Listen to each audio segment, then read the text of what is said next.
Hello everyone, in this video we will learn how to use pattern style in Excel. So let's start this in Excel and you can see here I have some data. So I'm using here the pattern style for this data. Simply select the data, then right click of the mouse, then click on the format cell option. You can see the format cell dialog box is open.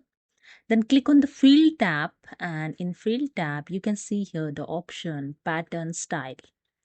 Simply click on this drop down arrow and you can see that there are different pattern style available. Okay, you can select those you want. I simply select this one and you can see it here the preview of the pattern style. If you want to change color, click on the pattern color drop down arrow and you can select here the color those you want. You can select any color and see the changes on your pattern preview. Okay, after that just click on OK and that's it. You can see the pattern is showing on data. The data is showing the highlighted.